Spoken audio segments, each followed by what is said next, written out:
We are so fortunate this morning. A couple of weeks ago, Jessica Lopez was named the second poet laureate of Albuquerque. Yeah. Ladies and gentlemen, Jessica Lopez.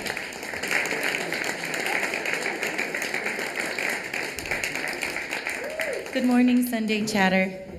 I love being here. And thank you for allowing me to be part of your Sunday Chatter family. The first Sunday Chatter, Church of Beethoven and its manifestation was at the filling station for me in 2006. So it's been several years. I think I mentioned it one time before. But I was trying to keep count of how many times I've read with the Sunday Chatter family, and I lost count. That's a good thing. I should have written it down somewhere, but I did not. I'm very, very honored to be serving as Albuquerque's newest poet laureate. I have big shoes to fill. Hakeem Bellamy, as you know, is an amazing force, a whirlwind of poetry and community action. He lives across the street from me, though. So really, he does. I can spy on him when I do my dishes.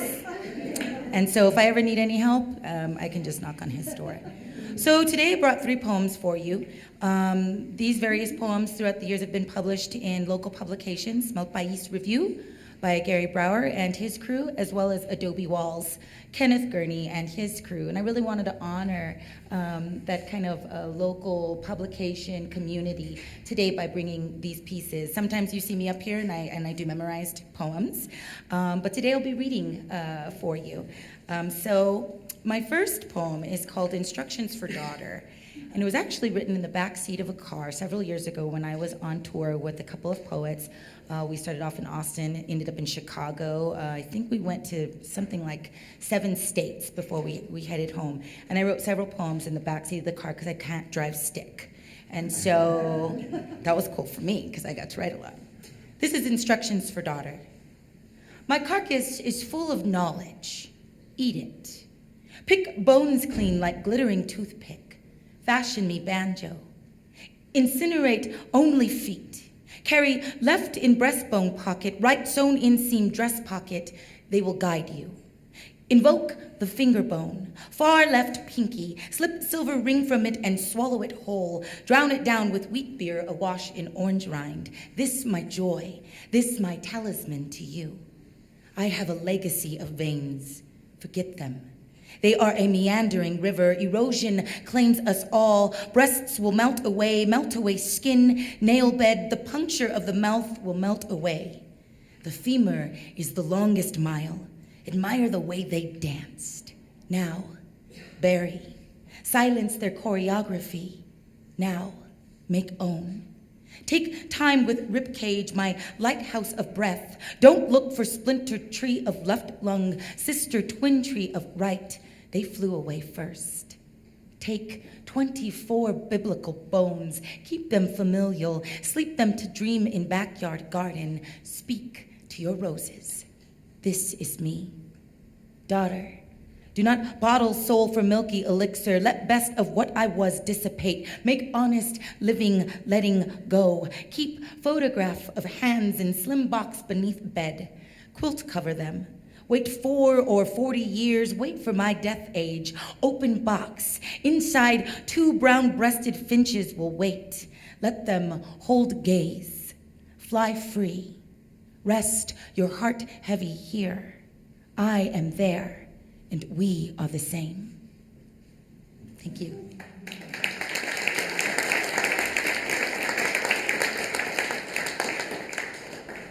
This next poem is a love poem to my beautiful husband, Glenn Buddha Benavides. We actually had our wedding ceremony here in Cosmos Factory on 5th.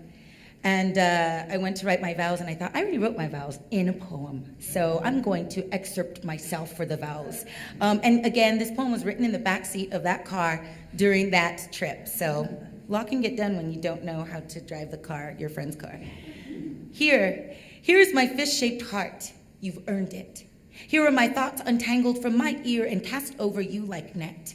Here are my feet. They perch on the roof of yours at rest, finally. Here is my trust, a golden fleece, the shroud of Turin, a Bodhi tree, all things holy. Here are my eyes that devour yours, that smile with song when watching you. Here is my womanly belly, fill it with baby, fill it with you, fill it with me, fill it with the warm meal that is our home. Here are my hands, the instruments of my poetry, polish the wood of them every day. It is the most clever and precious gift I can give to you. Here are my corridos, here are my memories. Inside of them you will find light and dark. Here is my heart, belly to belly, creating the weeping ocean that is us. Here, take these. These are my lips. They are the parting monuments for your triumphant mouth. They are swallowtails. They are Dolly's last painting. Here are my hips. Shake thunder from them. Here are my thighs. Sink into them and sleep. Here is my voice like a church bell ringing, like the word yes, like a conch shell murmuring about the foam. Here, look, love. Here is my hair. Tangled into ladder, pull it, weave it, pray it at its altar. Here is my earlobe, a sweet, blushing pear, like baubles for you to tongue. Here is my tongue. Here is my clavicle, a portrait I painted for you, my Achilles heel, watch over it. Here is my neck, pulsing with the blood of a wingless bird, my palm like an open spoon. Here is my sternum, like a glass-bottom boat, my chest, my heart that holds it all together, the lace and lattice of my veins, the jugular pump of my life force, the electric spine that sparks like flint beneath your touch. Here is my naked fear. Here is my hope. Here is my laughter. Here it is. Here. Thank you.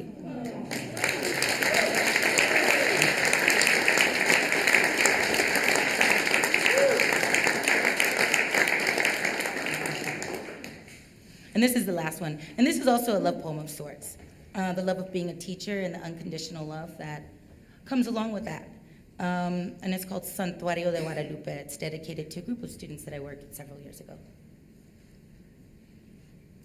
Through a thick sky, heavy with the promise of regret, the flower stems bend at their waist.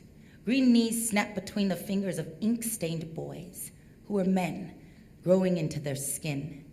They have been old their whole lives. The santuario quivers at the approach of their swaggering bravado, and the roses shudder to think their end is nigh.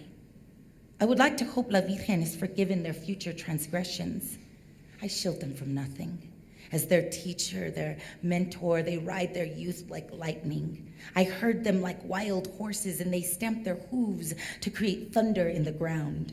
For all of my goading and perpetual mothering, they reward me with slices of their carnivorous smiles, an army of lowered eyes, a moment of respect. It is all I can hope for. These beautiful boys who own their girls, who drive their mothers to madness, roaming fatherless figures. And the girls who toss their hair like nervous mares and smile like the sun that breaks apart the regrettable sky. They receive their offering like a basket of gold, as if Samson himself laid the length of his hair across their feet, a head full of flaming petals decapitated, and the green torso cast earthward, ready to become one with the dirt again. The rooted body of a plaster saint looks on but says nothing at such desecration. Her womb empty for some time now, a sonless mother. Run hard against the wind, I want to cry out to them. Women, turn your backs on such acts of love. Their hearts are thunderbird, the last drop of wine from a cheap plastic cup. You will shred your slender fingers upon their thorns. These boys who want to disown your body make a shallow grave of you. But even I cannot look away from their young eyes. How they ripple over the rose garden. And with shuffling feet, they extend their arms, heads scuffing the stone floor. Their dull tattoos claim one street corner or another. They gift death. The stiff bodies of roses alert in their palms, bursting red blossoms, yellow, tight buds, perfumed and pink and weightless petals. The stems ooze white milk from their ripped out necks. I receive their offering, nonetheless, and take their roses into me. Thank you so much for having me this fine and beautiful Sunday. Blessings.